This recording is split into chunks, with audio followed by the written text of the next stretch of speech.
present of podcast Tikus Rafflesia. Halo Sobat Raffles, kembali lagi di episode kita hari ini, tempat di mana kita bercerita tentang kesehatan ataupun kehidupan sehari-hari. Hari ini topik pembahasan kita adalah depresi postpartum atau teman-teman mungkin lebih mengenalnya dengan istilah baby blues. Nah, hari ini kita kedatangan narasumber spesial yaitu Ibu Siti Solihat. Halo Ibu, apa kabar? Alhamdulillah sehat. Alhamdulillah sehat ya Bu. Beliau ini adalah dosen dari Stikes Rafflesia yang ahli di bidang reproduksi. Nah, teman-teman, seperti yang tadi saya udah bilang, kalau teman-teman mungkin lebih kenal dengan istilah baby blues.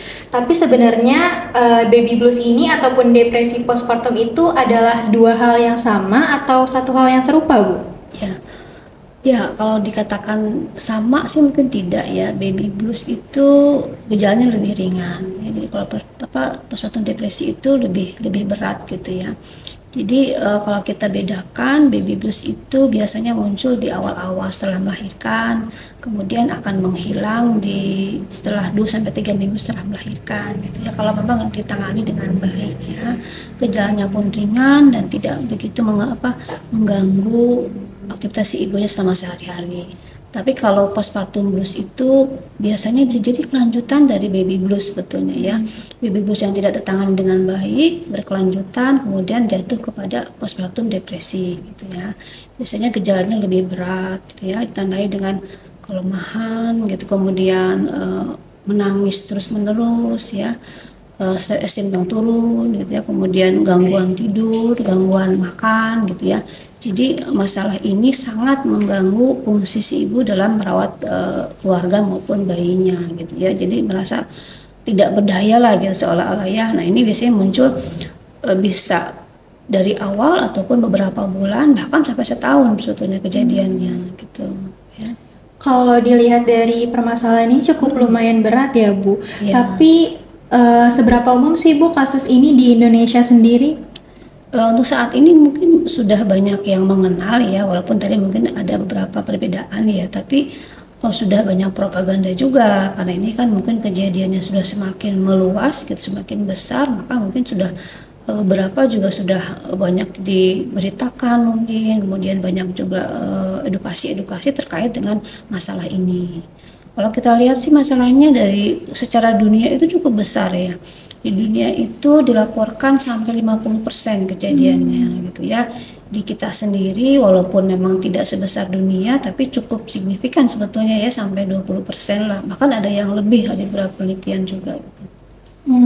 Karena masalahnya lumayan besar, itu ada cara pencegahannya nggak sih Bu dari sebelum melahirkan ataupun sesudah melahirkan? Ya banyak sebetulnya ya pencegahannya ya. Kebetulan kalau kita memang berniat gitu ya ingin memiliki bayi gitu ya, otomatis kan pencegahannya harus dari awal ya, dari mulai kehamilan, persiapkan fisik maupun mental, kemudian persalinan sampai dia setelah melahirkan. Persiapan ini apa aja? Misalkan tadi persiapan pengetahuan gitu ya, kemudian fisik kita baik secara nutrisi maupun aktivitas fisik yang memang meringankan lah fungsi tubuh kita saat kita hamil maupun melahirkan nantinya gitu. Kalau dilihat dari cara pencegahannya ini, peran keluarga dan dukungan sosial itu diperlukan nggak sih Bu sebenarnya? Ya, kalau kita lihat dukungan sosial, mungkin kita balik dulu ke penyebabnya ya. Misalkan tadi penyebab postpartum depresi ini kan tidak bisa dilihat dari satu sisi gitu, karena ini masalah psikososial, maka penyebabnya pun sangat multifaktor gitu ya. Satunya tadi dukungan sosial tadi. Nah, kalau kita balik lagi ke penyebab, yang pertama itu yang menyebabkan itu orang selalu bilang bahwa ini mungkin karena fluktuasi hormon gitu kan. Si ibu hamil kita tahu kalau lagi hamil itu kan suka mengalami peningkatan hormon gitu ya. Lalu dia melahirkan gitu kan, hormonnya sudah mulai berturun, postpartum juga sama. Nah, fluktuasi hormon ini mengakibatkan si ibu mengalami perubahan suasana hati gitu ya, maka tadi sedih, cemas gitu ya, bahkan sering menangis gitu ya. Kemudian faktor lain tadi dukungan sosial tadi. Nah, ini juga faktor yang penting sebetulnya gitu ya. Kalau selama proses ini tidak ada dukungan sosial yang baik gitu ya dari pasangan, dari keluarga gitu ya, tenaga kesehatan misalkan, maka juga akan menambah depresi ini gitu ya. faktor lain apa lagi itu juga masih ada ya, misalkan tadi faktor psikologis misalkan ya. Ada beberapa yang mengatakan bahwa kalau kita memiliki riwayat PMS ya, premenstrual syndrome, kecemasan selama menjelang menstruasi, itu juga bisa memperberat kondisi setelah melahirkan gitu ya. Apalagi misalkan kita memiliki hubungan dengan pasangan yang tidak baik, ada kekerasan ya, menyangkut masalah psikologis, itu juga akan memperberat kondisi setelah melahirkan menjadi postpartum depresi. Nah, ada lagi nih yang di Indonesia kan kasus SC itu kan cukup tinggi ya. Nah, ternyata justru masalah komplikasi kehamilan gitu ya, kemudian persalinan SC ternyata juga bisa menjadi penyebab depresi postpartum sebetulnya gitu ya. Jadi kasus-kasus itu juga jadi lebih tinggi apakah karena memang SC-nya atau karena hal lain sebetulnya. Tadi multifaktor tadi sebetulnya ya. Kalau dilihat sebetulnya kasus depresi postpartum ini cukup umum, namun masih menjadi hal yang tabu ya Bu buat sebagian orang. Nah, bagaimana cara mengatasi kalau sang ibu ini tuh masih merasa takut untuk melaporkan hal yang dirasa gitu Bu? Ada nggak sih Bu caranya supaya mereka tetap bisa mendapat akses pengobatan terbaiknya? Iya, sebetulnya sih kenapa ibu-ibu mungkin merasa nggak perlu lapor deh gitu ya, nggak, kayaknya sih kalau masalah capek gitu ya, kelelahan itu bisa terjadi sebetulnya pada ibu setelah melahirkan ya, dari mulai hamilnya kemudian melahirkan dan setelah melahirkan itu kan proses yang cukup panjang dan lelah juga gitu ya, apalagi setelah punya bayi kan harus begadang misalkan gitu ya, ngurus bayinya pasti lelah. Mungkin mereka berpikir itu hal yang wajar, atau bahkan mungkin dari orang tua juga mengatakan biasa itu mah kalau melahirkan kan memang begitu kondisinya gitu kan, jadi merasa itu hal yang biasa gitu ya, tidak menjadi beban gitu ya. Padahal kan tadi ya, kalau misalkan hal itu menjadi berkepanjangan, tidak ada support system yang bagus, kemudian mereka pun merasa itu hal yang normal tapi tidak diatasi, maka akan jadi lebih parah kondisinya sebetulnya. Karena tadi udah ibu-ibunya ngerasa malu atau takut ngelapor nih, setelah melaporkan gitu Bu, sebagai tenaga kesehatan ada nggak sih Bu cara yang bisa dilakukan untuk mendeteksi dini, untuk mengetahui bagaimana sih diagnosa dari depresi postpartum ini sendiri Bu? Ya, sebagai tenaga kesehatan mungkin langkah awal kita adalah, yang pertama adalah kita harus memahami dulu ya masalah ini. Jadi di dalam masa kehamilan, melahirkan sesuatu itu memang masalah yang normal sebetulnya ya, tapi ada sesuatu yang mungkin akan muncul gitu ya. Nah, kalau kita sudah paham dengan kondisi masalah psikologis ini pada ibu-ibu setelah melahirkan, maka kan kita akan melihat si ibu tuh mungkin dia punya masalah gitu ya. Maka kita bisa mengidentifikasinya dari awal kehamilan. Mungkin di masa kehamilan bukan kalau si ibunya juga mengalami permasalahan psikologis, kita bisa aja mengidentifikasi itu, kemudian diatasi ya, diberikan edukasi. Dan setelah melahirkan pun mudah-mudahan bisa lebih ringan gitu ya. Nah, tapi kalau setelah melahirkan munculnya, diawali dengan pengetahuan dulu lah, kita kasih edukasi dulu ya ke si ibunya tentang apa sih itu depresi postpartum gitu ya.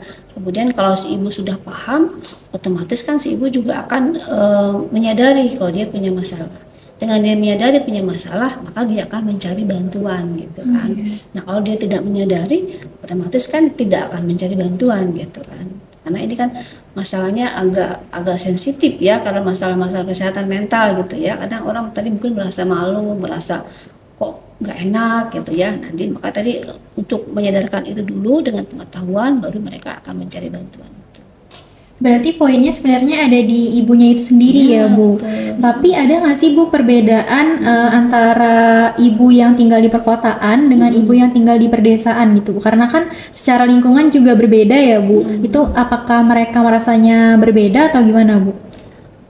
Ada keuntungan mungkin yang tinggal di perkotaan sebetulnya ya. Perkotaan mungkin keuntungannya karena dia punya akses lebih banyak gitu ya, baik secara langsung ke fasilitas kesehatan maupun secara online. Mereka juga mungkin bisa langsung, saya mau buka di situs ini gitu ya, atau aplikasi ini, sehingga bisa langsung tahu nih kenapa saya masalahnya gitu ya. Tapi kalau di pedesaan mungkin tadi terkait dengan stigma juga gitu ya, terkait dengan pengetahuan ibu juga, sama aksesnya juga mungkin lebih sedikit sebetulnya gitu ya. Maka tadi kalau kita balik lagi ke angka kejadian, ada yang mengatakan bahwa Angka kejadian ini berbeda-beda sebetulnya berdasarkan penelitian ya, karena berdasarkan lokasi tadi ya kan, berdasarkan juga alat ukur yang digunakan gitu ya, itu juga akan membedakan hasilnya sebetulnya gitu. Tapi pasti ada perbedaan sebetulnya dari sisi itu. Kalau Ibu sendiri, ada nggak sih Bu pandangan terkait depresi postpartum ini sendiri? Ya, ini sebetulnya kalau depresi ini kan seperti kayak teori lama gitu ya, atau kasus yang sudah lama, bahkan sudah apa ya, sudah banyak diteliti, ditangani gitu ya.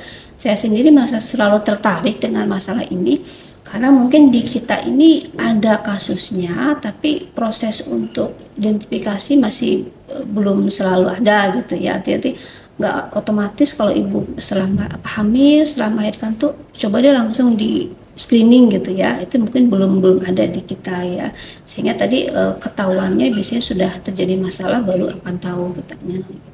Itu yang jadi permasalahan kita ya.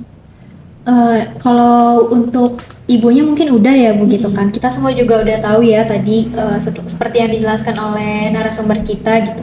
Tapi sebagai generasi muda nih, mungkin juga beberapa teman-teman audiens tertarik gitu Bu dengan topik ini gitu.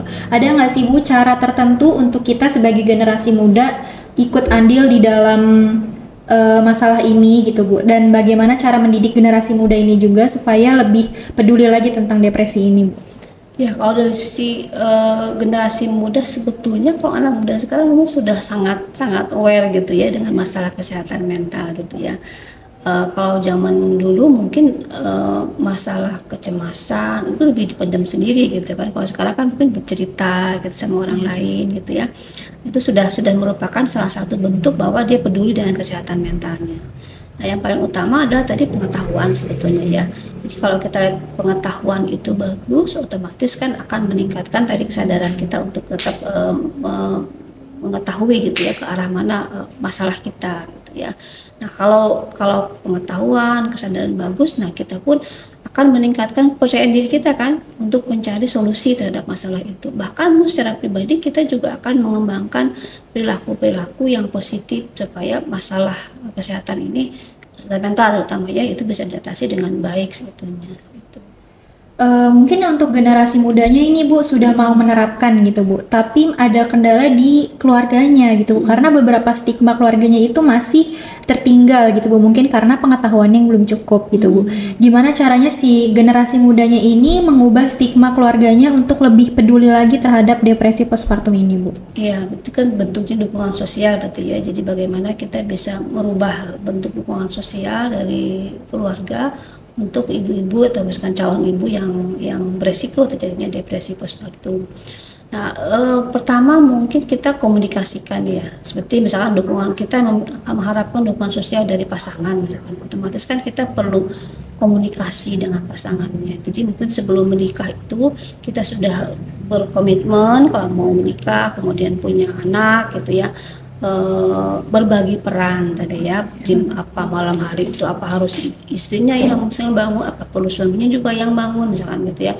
Peran-peran yang lain juga perlu dibagi. Saya tadi dukungan sosial kepada si ibu juga akan lebih tinggi. Begitu juga kepada keluarga yang lain gitu ya, bahwa setelah mereka nanti masalahnya tidak hanya masalah fisik, tapi juga ada masalah psikologis ini yang memang perlu diberikan support system yang bagus gitu ya kepada si ibu yang sedang setelah melahirkan ini gitu ya. Dukungan banyak sebetulnya ya.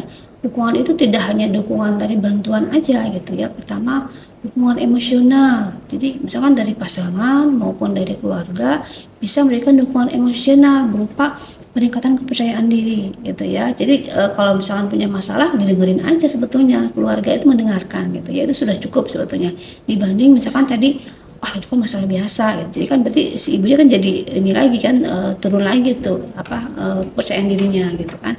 Nah, kalau seperti itu maka akan meningkatkan dukungan kepada si ibu, meningkatkan kepercayaan diri ibu juga gitu ya. Lalu dukungan apa lagi? Dukungan finansial, dukungan bantuan tenaga. Oke, kita kan sebagai generasi muda mungkin sudah aware ya Bu terhadap masalah ini, depresi postpartum ini. Tapi kan mungkin untuk kita menerapkan ini kan masih ada hambatan ya Bu, itu dari keluarga kita sendiri yang mungkin kurangnya pemahaman atau pengetahuan itu. Nah, gimana sih Bu caranya supaya kita nih bisa mengedukasi juga keluarga kita terhadap stigma yang mereka bawa dari sebelumnya? Ya, kalau kita berbicara dengan keluarga, berarti kan dari dukungan sosial ya yang harus diberikan keluarga kepada ibu yang mengalami masalah depresi ini gitu ya. Nah, sebetulnya mungkin kalau di Indonesia itu dukungan keluarga itu sudah banyak dilakukan gitu ya. Misalkan contohnya kalau ibu melahirkan, otomatis kan ada orang tua yang datang ke rumahnya, ke rumah si ibu nih, ataupun mertuanya datang gitu yang memberikan dukungan. Nah, tetapi mungkin dia tidak spesifik untuk ke arah tadi mencegah depresi sebetulnya ya, tapi bantuan yang diberikan, bantuan tenaga gitu ya. Nah, si ibu ini kan nggak paham gitu ya tentang bagaimana sih mengalami depresi itu.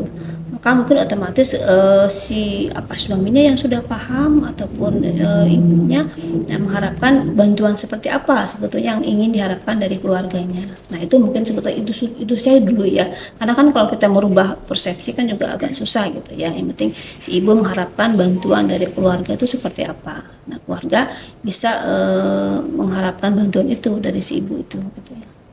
Kalau tadi udah tantangan dari mungkin internal ya Bu, yang tadi disebut adalah tantangan internal. Kalau tantangan eksternal dari penanganan atau pencegahan depresi postpartum ini tuh ada apa aja sih Bu?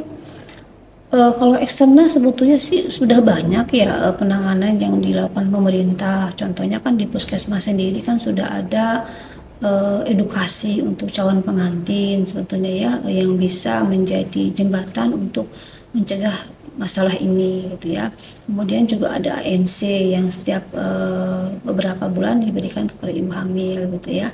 Nah, kalau di situ teridentifikasi mungkin bisa aja kelihatan gitu ya kalau dia akan mengarah kepada masalah kesehatan mental nanti ke depannya gitu ya. Belum lagi mungkin edukasi lain secara online juga banyak betulnya ya. Jadi kalau secara eksternal banyak sekali, hanya mungkin spesifik kepada ibu postpartum itu yang mungkin yang belum kelihatan. Ibu ada yang mau disampaikan mungkin kepada ibu-ibu yang baru mau program hamil ataupun yang baru menjadi ibu nih Bu, supaya lebih aware lagi sama topik kita hari ini? Ya, sebetulnya pada ibu-ibu yang hamil maupun ibu-ibu yang sedang menyiapkan kehamilan ya, kehamilan, persalinan, dan postpartum ini merupakan sesuatu hal yang fisiologis gitu ya, yang terjadi pada si ibu ya yang memang menjalani proses reproduksinya ya. Jadi ada masalah fisik maupun masalah psikologis yang terjadi, itu memang suatu hal yang normal. Tapi kalau kondisinya memang mengarah kepada hal-hal yang tidak normal ya, baik fisik maupun yang mental, maka otomatis dia harus mencari bantuan kepada pihak yang berwenang melakukannya ataupun ke tim kesehatan yang memang spesifik melayaninya, apakah itu ke puskesmas maupun ke tim kesehatan yang lain, sehingga tadi masalah ini tidak berlanjut ya kepada masalah-masalah yang lebih berat lagi nantinya. Karena kan menjadi ibu itu tidak ada yang sempurna sebetulnya ya, tapi proses perjalanan bagaimana mengadaptasikan diri terhadap situasi kondisi yang ada sehingga kita menjadi lebih menjadi mampu dalam menjalankan peran kita sebagai ibu sebetulnya. Berbicara tentang ibu sempurna nih Bu, mungkin beberapa dari audiens kita tuh juga masih merasa seperti itu ya Bu, untuk menjadi ibu tuh harus menjadi ibu yang sempurna gitu Bu. Tapi sebetulnya kan seorang ibu juga sama ya Bu, manusia juga, jadi ya wajar lah melakukan kesalahan gitu Bu. Gimana pandangan ibu terhadap tekanan yang dilakukan lingkungan sekitar sang ibu nih Bu terhadap stigma itu Bu, ibu yang sempurna? Iya. Terus saya bilang tadi, ibu itu tidak ada yang sempurna, tapi ya, jadi nggak ada juga kan sekolahnya jadi ibu gitu ya. Yeah. Nah, tapi ibu itu peran yang dijalani oleh seorang perempuan sepanjang kehidupannya, ya tidak hanya misalkan tadi saat hamil dan punya bayi gitu, tapi juga sepanjang kehidupan sampai dia mungkin meninggal, tetap punya peran sebagai ibu gitu ya. Nah, jadi tidak ada yang kesempurna di sana, karena setiap orang menjalani juga berbeda-beda. Ya, mungkin si ibu yang punya anak satu berbeda dengan punya anak yang 5 gitu ya, perannya berbeda, tapi kesempurnaan itu adalah bagaimana dia bisa menjalani perannya ini dengan lebih baik tanpa ada tekanan gitu ya, kemudian menghasilkan keluarga yang baik gitu, sehingga keluarga ini bahagia gitu ya, kemudian harmonis gitu ya. Jadi nggak bisa dikatakan oh saya menjadi ibu yang sempurna atau tidak, karena ini perjalanan kehidupan gitu ya, dan setiap perjalanan itu pasti ada kesulitan, ada tantangan ya, setiap itu bisa dilewati dengan baik ya, maka ibu pun bisa beradaptasi dengan baik terhadap peran itu. Berbicara tentang ibu sempurna, Bu. Sebetulnya peran ayah atau peran sosok suami itu kan sangat diperlukan ya, Bu. Nah, karena tadi kita udah berbicara dari untuk ibunya, mungkin kita bisa sedikit berbicara tentang sang ayah ataupun sosok suaminya, Bu. Gimana peran ayah nih terhadap ibu yang baru saja melahirkan ataupun sebelum melahirkan, yang harus dilakukan tuh seperti apa, Bu, agar mungkin terhindar dari kasus depresi postpartum ini? Ya, ini menarik juga sebetulnya ya, karena ternyata dari beberapa penelitian ada juga ayah yang mengalami depresi postpartum sebetulnya gitu ya. Jadi depresi postpartum ini tidak hanya dialami oleh ibu yang memang mengalami persalinan dan setelah melahirkan gitu ya, tapi ternyata ayah juga bisa mengalami itu kalau mereka tidak siap. Tandanya apa? Misalnya tandanya kalau si ayah ini mengalami depresi, bisa saja dia tidak nyaman di rumah gitu ya. Dia mungkin akan berlama-lama di kantor gitu ya, kemudian atau setelah pulang kantor dia nggak langsung ke rumah gitu, karena dia di rumah merasa tidak memiliki kenyamanan gitu ya, karena tadi ada peran baru sebagai ayah gitu ya. Nah, kalau dua-duanya mengalami masalah ini tentu harus ada peran orang tua gitu ya, yang memberikan support system kepada keluarga ini gitu ya.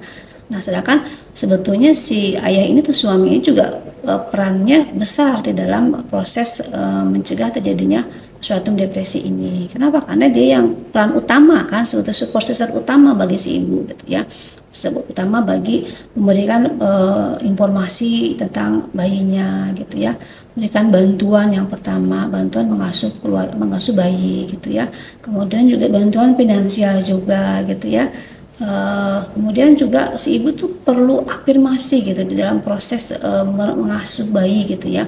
Artinya afirmasi itu bahwa dia itu sudah betul melakukannya gitu ya, sudah benar terkait masalah itu, dia memiliki hambatan atau ada kesulitan, otomatis kan itu sebagai manusia kan pasti ada kesulitannya gitu ya.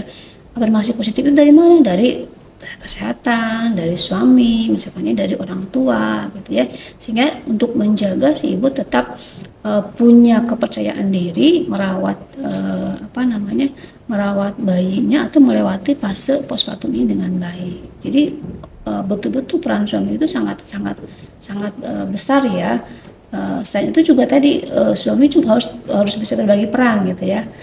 Kalau di kita kan di Indonesia kan biasanya suami itu perannya mencari nafkah gitu ya, keluar rumah lah istilahnya gitu ya, untuk memenuhi kebutuhan keluarganya. Tapi selama fase ini juga peran itu juga harus berbagi tadi. Misalkan peran menjaga bayi mungkin saat si ibu sedang lelah gitu ya, atau membantu bantuan yang lain kalau memang dibutuhkan si ibu.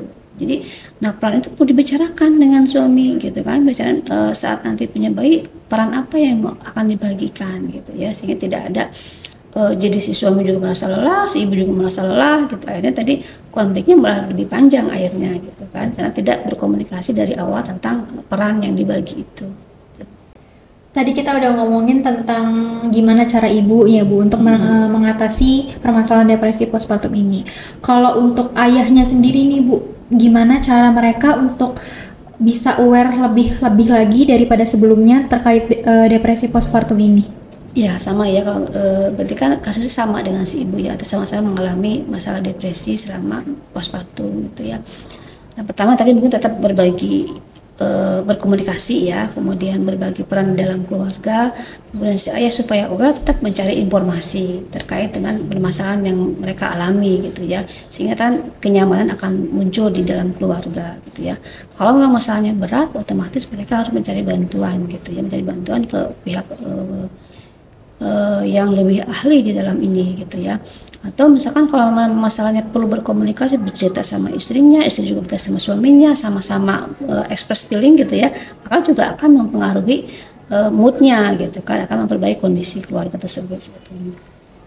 Ibu ada pesan tersendiri nggak, Bu, untuk generasi muda kita atau ibu-ibu yang mungkin baru mau menikah atau yang sudah menikah? Ya, masalah depresi postpartum ini memang tidak hanya berlaku kepada ibu-ibu muda ya, ibu-ibu juga yang setelah mungkin punya anak lebih dari satu juga kemungkinannya akan tetap mengalami masalah depresi. Tapi terutama untuk generasi muda yang memang mungkin baru mengalami proses kehamilan, persalinan dan postpartum ini, maka mungkin yang pertama adalah tadi tingkatkan pengetahuan gitu ya, pengetahuan dalam proses reproduksi ini, baik kehamilan, persalinan maupun postpartum, sehingga mereka akan lebih paham ya tentang kondisi yang normal maupun yang tidak normal yang terjadi selama proses tersebut. Nah, kalau sudah seperti itu, otomatis mereka akan menjadi lebih peduli terhadap kondisi kesehatannya. Apalagi kan kalau masalah kesehatan mental kan biasanya masalah kedua gitu ya, orang mungkin lebih fokus kepada masalah fisik gitu ya, tapi masalah kesehatan mental juga sangat penting gitu. Karena ini juga tidak hanya menyangkut kesehatan secara keseluruhan, tapi juga untuk kesehatan pada generasi berikutnya gitu, terutama mungkin bayi yang dikandung maupun yang dirawat ibu pada saat setelah melahirkan. Oke teman-teman, mungkin segitu aja yang kita bahas hari ini ya Bu. Semoga ilmu yang disampaikan sama Ibu ini bermanfaat untuk kita semua, terutama kita untuk generasi muda, supaya lebih aware lagi ke depannya terhadap permasalahan depresi postpartum ini. Dan mungkin untuk teman-teman juga bisa mengambil langkah awal jika teman-teman melihat ada yang mengalami masalah ini untuk segera melaporkan kepada pihak yang menangani ini. Mungkin itu aja ya Bu yang bisa disampaikan. Untuk Sobat Raffles, mungkin ada yang butuh informasi ini boleh di-share. Sekian dari saya. Terima kasih.